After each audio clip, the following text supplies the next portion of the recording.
Say goodbye to white picket fences. Say hello to palm trees and Benzes. They say you gotta fall, they have it all.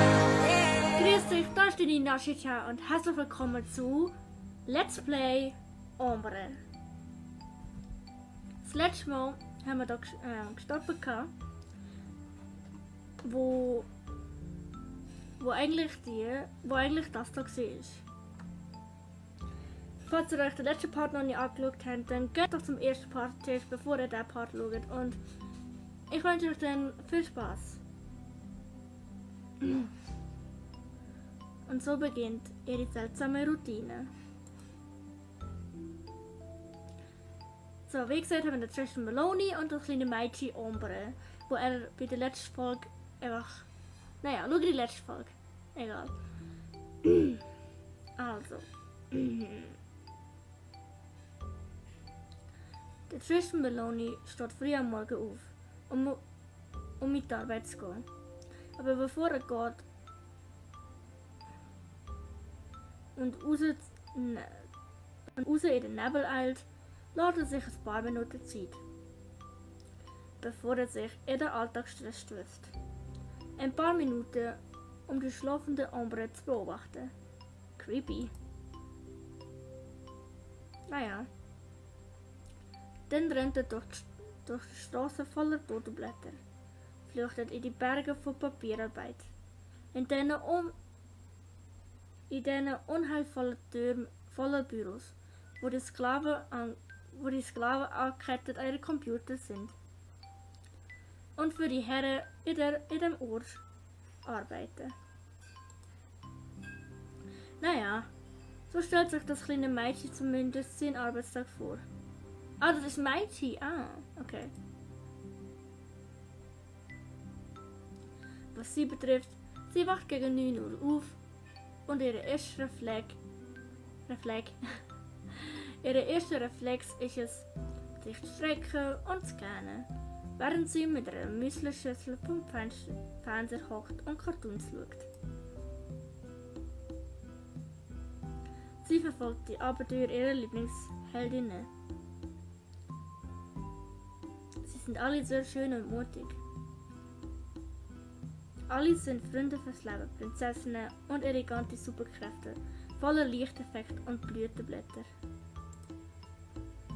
Reich und von allen geliebt, lebte sie ein perfektes und beneidenswertes Dasein. Besonders die Protagonistin, die ein ähnliches Zimmer hat wie Ombre, voller Farbe und süße Accessoires. Aber das Zimmer ist noch ein Teil von einem grossen Palast, der genauso eingerichtet ist.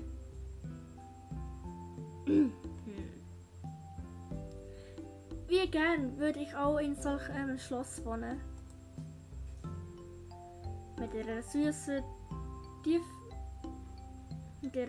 Tiefrunde jagt die Heldin Bösewicht, tappt die Falle und ruft um Hilfe nach ihrem charmanten Prinzen.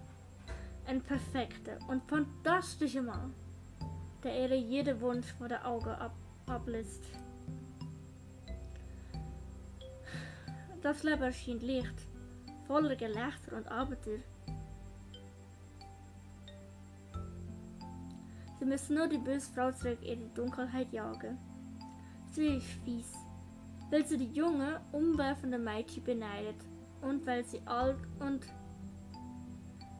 desillusioniert ist. Ombre hätte gern magische Kräfte gehabt, da ihr erlaubt, süße Outfits erscheinen zu lassen.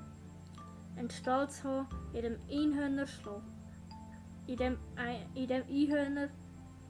Einhörner schlafen.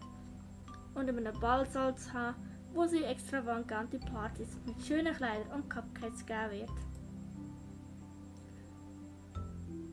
Es ist immer enttäuschend für sie, das Ende von ihrer Episode zu schauen. Natürlich gibt es noch eine andere Sendung, aber die Geschichte mit den magischen Juwelen ist ihre Lieblingssendung. Wenn die Cartoons zu Ende sind, geht sie in ihr Zimmer, um die Malbücher zu füllen und darüber tagzuträumen, bei ihrer Heldin zu sein. Und dann, am Mittag, macht sie den Rest warm Der Rest warm, wo Tristan ihre da gelassen hat. Und schaut weiter fern. Neue Sendungen warten auf sie. Wieder läuft ihre Lieblingssendung, in der ein kleines Mädchen einen Welpen hat, der anders ist als alle anderen. Es ist ein roter Welpe, der herumschleichen kann. Er ist so süß mit seinen grossen Augen und lustiges Gesicht, dass er sie zum Schmelzen braucht. Wie gern ich solch einen süßen Hund, wie gern ich so einen süßen Hund hätte. Im Rhythmus von den Titellieder, die sie auswendig kann, geht das Essen schnell. Das ist für sie gewöhnlich die Zeit, in der Tristan anruft und sicher zu gehen, dass alles okay ist. Sie verpasst die Gelegenheit nicht, ihm von der heutigen Episode zu berichten, wie die Heldinnen die böse Hexe mit ihrem magischen Spiegel besiegt oder wie die kleine Hund ihrem Frauchen in der Schule geholfen hat. Erleichtert fährt sie an, ein Sandwich zu essen, ohne Appetit, aber gesättigt von den Worten vom kleinen Mädchen. Sie legt auf, zufrieden mit ihrer Geschichte, und schaltet für gewöhnlich den Fernseher nach dem letzten Cartoon aus, um sich auf ihr grosses Bett auszuruhen, umgeben von ihren Plüschtieren. Zu dieser Zeit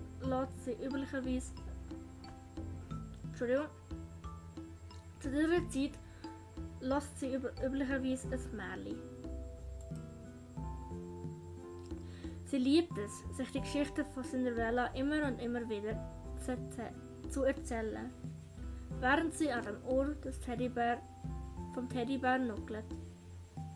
Vom Teddybär nuckelt, okay. Es ist ihre Lieblingsgeschichte.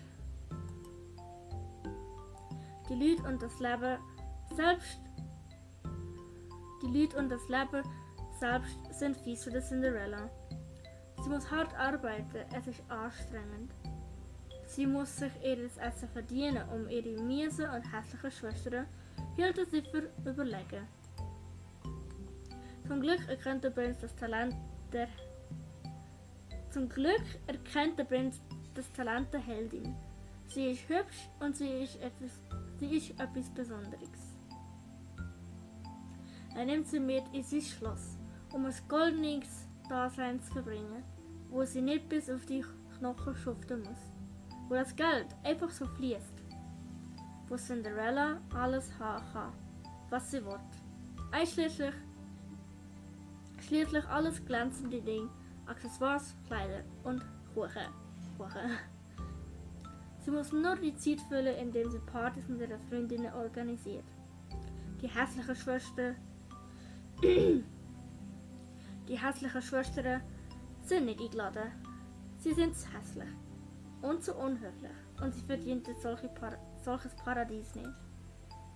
Cinderella ist glücklich. Sie erfuhr Liebe, wahre Liebe, die einzige Liebe und die Liebe mit Gold und Glitzer. Was hätte sie mehr wollen können? Ombre schläft glücklich ein. Sie freut sich, ihren charmanten Prinzen eines Tages kennenzulernen, der nur Augen für sie haben wird und ihr ein Zimmer schenken wird, wie das der Prinzessin, die sie so liebt. Als sie die Augen öffnet, rennt das kleine Mädchen wieder ins Wohnzimmer, um eine Kassette zu schauen.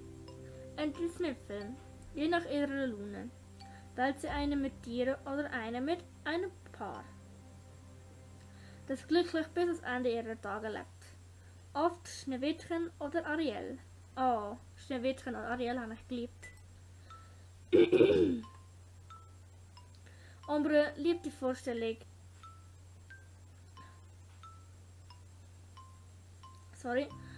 Ombre liebt die Vorstellung eines Sargs aus Glas, wo ein Körper trotz des Todes nicht alt werden und für immer jung und schön bleiben wird. Darauf warten, dass sie aus ihrem Gefängnis befreit wird. Mit dem magischen Kuss, der ihre Geschichte verändern wird.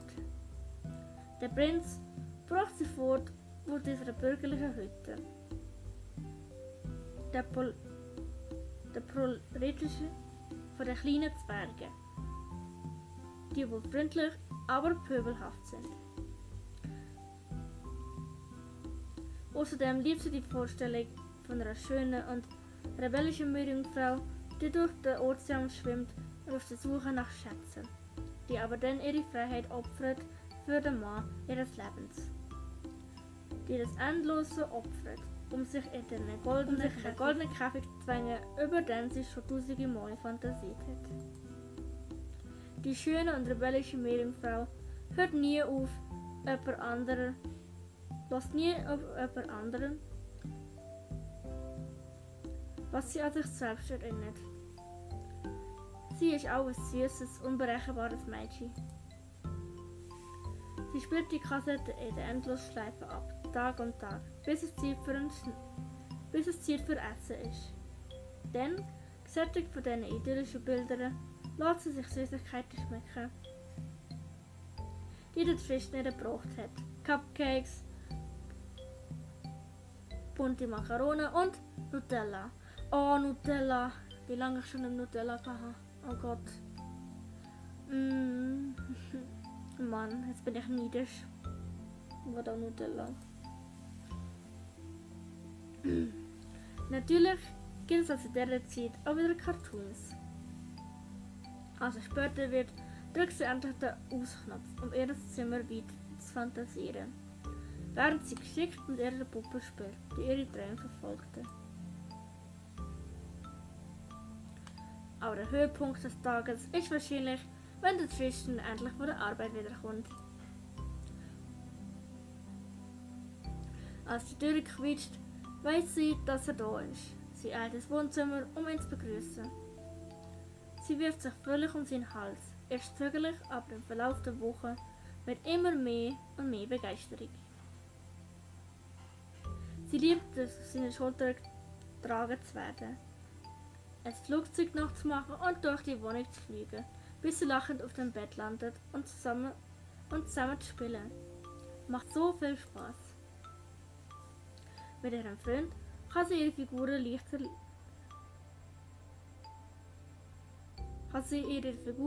Leben einhauchen. Ihr Lieblingsspiel: Vater, Mutter, Kind. Oh. Amber spielt die Rolle der Mutter, immer besorgt um das Wohl ihres Kindes. Eine Plastikpuppe mit toten Augen, die ein niedliches, kleines Baby darstellen sollte. Sie muss ihn waschen, ihn knuddeln und ihm seine Flasche geben. Tristan hat die Rolle des Vaters. Er muss in der Küche die Zeitung lesen, während er darauf wartet, dass seine Frau ihm etwas Gutes zu essen kocht. Oh. Ah, schön. Eine Rolle, bei der er nicht so viel tun muss, aber damit ist er sehr zufrieden. Amber nimmt ihm die Aufgabe sehr ernst. Sie hat schließlich die Hauptrolle. Deswegen muss sie ihrem imaginären Mann mit einem herrischen Blick Pommes und Früchte aus Plastik servieren. Er wird die Geste schätzen. Das richtige Essen wird aber Tristan überlassen, nachdem das Spiel zu Ende ist.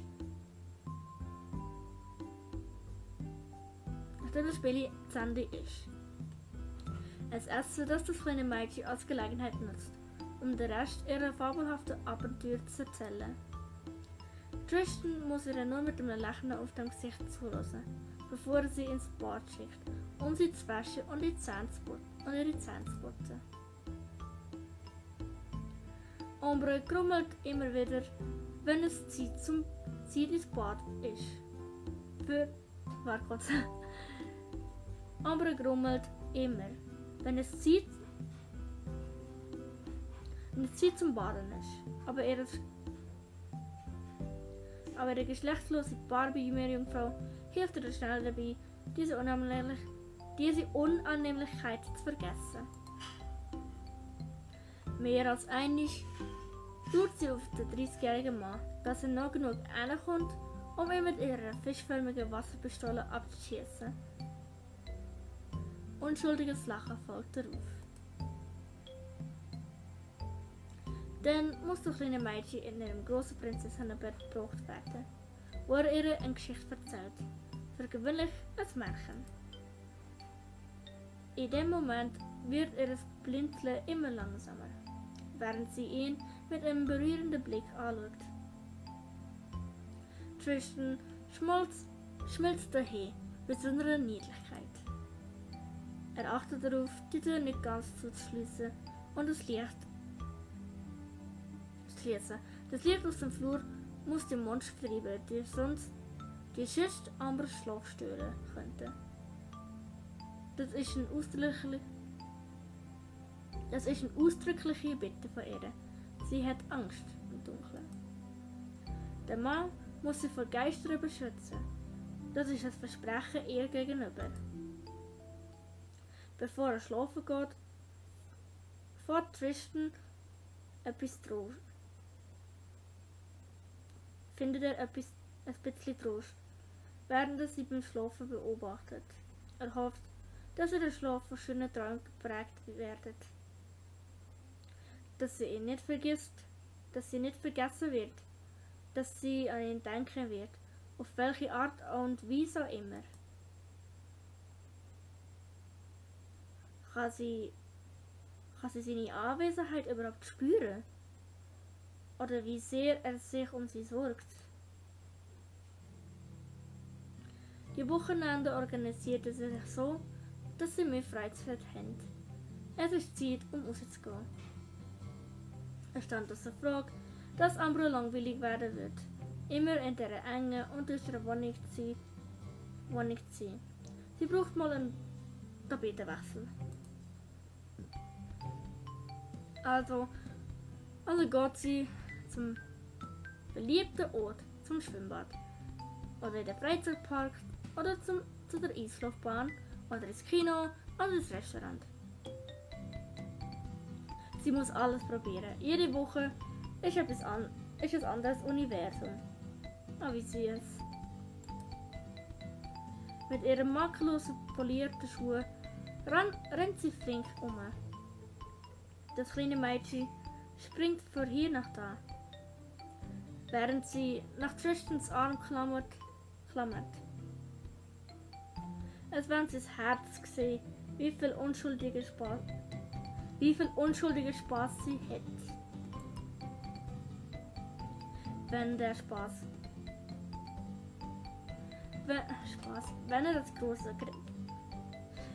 er das große Grinsen sieht, kann er trotz allem die Laune des Mädchens nicht nur erwidern. Jedes Mal fragt sie zwangsläufig nach etwas Süßem. Ein Crepe oder nach einem Eis. Nach einer Glasse. Der beobachtet sie aus dem Winkel, dass sie sein ganzes Gesicht mit Schlagsahne vollkleckert. Das Verlangen, das Eis für ihre Nasenspitze oder ihren Mundwinkel abzuschlecken, ist fast zu viel. So etwas Kindisches und Ungesundes rief seine dunkelsten Gedanken hervor. Seine bedauernswerte Gedanken, sie auch mit aller Kraft versucht zu verdrängen, werden seine Hände schwitzig und zittrig. Er bekennt seine Hände ein bisschen und seine peinige Schuld. Ich weiß nicht, was Pein bedeutet, sorry. Aber Amber kann es nicht verstehen. Amber ist ein kleines Mädchen. Bloß ein kleines Mädchen. Die Monate vergehen wie im Flug. Tristan weigert sich, es zuzugeben. Aber seine junge Freundin wird grösser. Amber wird wachsen. Er will die Tatsache ignorieren. Sie verdrängen. Aber die unaufhaltsame Zeit hat bereits ihre Arbeit getan. Amber macht seltsame Krise durch. An dem Abend wird sie besonders wütend und verkündet energisch: Ich will kein Kind mehr sein! Warum das? Entschuldigung. Warum das? Ich will älter werden. Aber du hast genug Zeit für Ambre. Ich will schneller älter werden. So kann ich mehr machen. Der 30-jährige Mann seufzt. Er weiß offensichtlich nicht, wie er darauf antworten soll. Er hat nie ein Kind gehabt und ist nie gut darin gewesen, solche Aufstände zu unterdrücken. Er ist perplex und lässt das Mädchen im Wohnzimmer schmollen, während er eine lange, entspannte Dusche nimmt. Während er seine Sorgen mit dem heißen Wasser fortspült, macht sie ein wütendes Gesicht. Das ist nicht fair! Ich wünschte, ich könnte jetzt älter sein, wenn ich nur ein Vorbild hätte. Ich frage mich, wie Tristans Frau aussieht. Zum Beispiel. Ich bin sicher, sie ist eine nette Person. Oh. Aber er will nie darüber reden. Er meidet das Thema. Es könnte sein, dass er etwas von mir verheimlicht. Neugierig nutzt Ambre seine Abwesenheit aus, um eine Schublade zu öffnen, die sie zuvor nie angerührt hat. Unter einem Telefonbuch ist ein großes Notizbuch aus Leder. Überzeugt, den Schatz gefunden zu haben, nimmt sie sich und öffnet es. Es ist ein Fotoalbum. Auf den Seiten sind lächelnde Gesichter und zarte Gesten zu sehen. Als sie durch die Bilder blättert, entdeckt das kleine Mädchen ihren Vormund. Jung und verwegen. In den Armen von einer koketten jungen Dame. Errungenschaft freigeschaltet, The Other One. In ihrer nüchternen und geschmackvollen Kleidung spaziert sie an der Küste mit dem Schal um die Schultern oder mit einer Glasse durch den Park. Aber für ihre Aufmerksamkeit erweckt ist ein sehr spezifisches Bild in der Mitte des Albums. Tristan im Anzug führt mit unbeholfenen Schritten seine Geliebte aus der Küche unter einem Regen aus Blütenblättern. Sie sieht in einem schönen, weißen Kleid so glücklich aus. So erfüllt, dass Ambre wie betäubt ist. Vor allem da, wo die Braut genauso aussieht wie sie.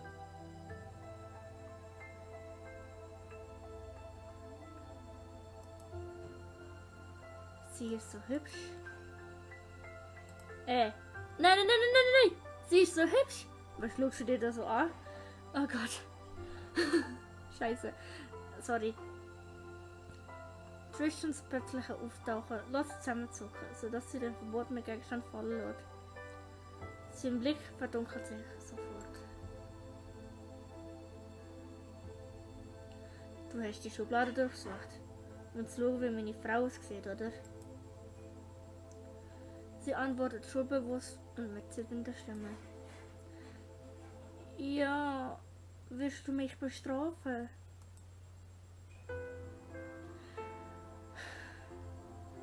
Natürlich nicht. Ich will nur nicht, dass du sie siehst. Warum nicht? Warum sprichst du nicht über sie? Ich will es wissen.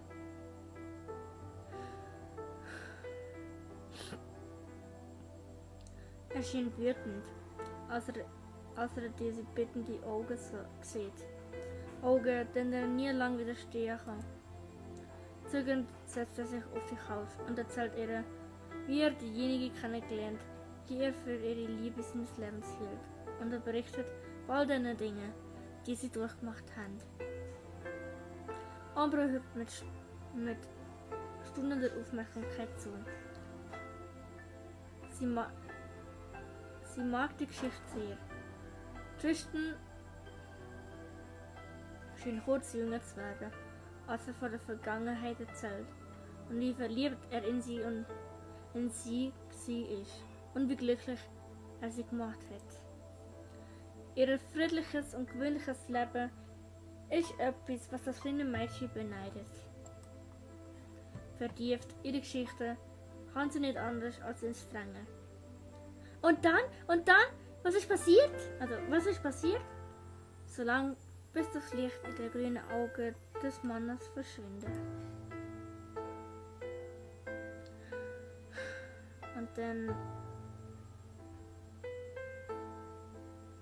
Und dann ist sie gegangen. Wohin? An einen weit entfernten Ort, wo ich sie nicht mehr erreichen kann. Jeden Tag bete ich, dass sie mich irgendwie hören kann, dass sie aufwacht, dass sie sich an mich erinnert. Ich weiß nicht, ob sie aus ihrem Traum erwachen wird, der sie gefangen hat. Ist sie tot? Manchmal kommt es mir so vor. Aber nein, sie ist am Leben. Aus einer anderen Welt. Wenn ich zu ihr gehen könnte, würde ich es tun. Ich würde alles für sie aufgeben. Und heute hat sie mich für immer vergessen. Das ist traurig.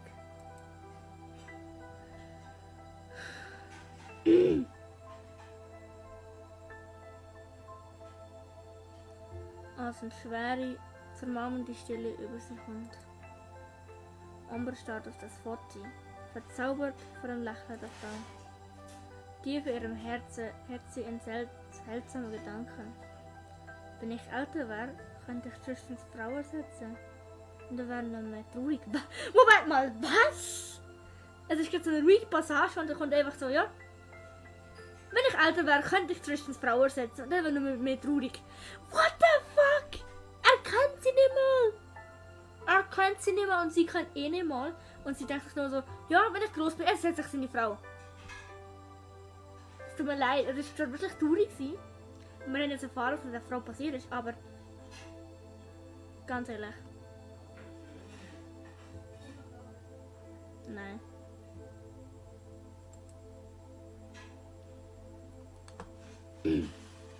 In dieser Nacht lässt sie den verzweifelten Tristan unbeweglich wie ein Statue auf dem Sofa liegen. Sie fühlt sich hilflos, als sie unter ihrem gemütlichen Bettdecke schlüpft. Wenn sie nur älter wäre. Der Gedanke nistet sich immer tiefer in ihren Kopf ein und wird dringender. Sie muss Tristan Meloris Frau werden. Was? So, das ist also das zweite Kapitel von Die Routine beginnt. Und zwar haben wir jetzt eigentlich vieles erfahren. Und zwar haben wir erfahren, wie seine Frau ist anscheinend nicht tot, sondern sie lebt noch. Und anscheinend, und Ambre hat das jetzt herausgefunden, also das Mädchen ist Ambre und ihr Wunsch ist es, schnell erwachsen zu werden, um seine Frau zu ersetzen zu können, weil sie es nicht sehen kann, wie traurig er ist. Und ja, ich würde sagen, das war es mit Ambre und ich wünsche euch einen schönen Morgen, Mittag und Abend und tschüss, ciao, alle.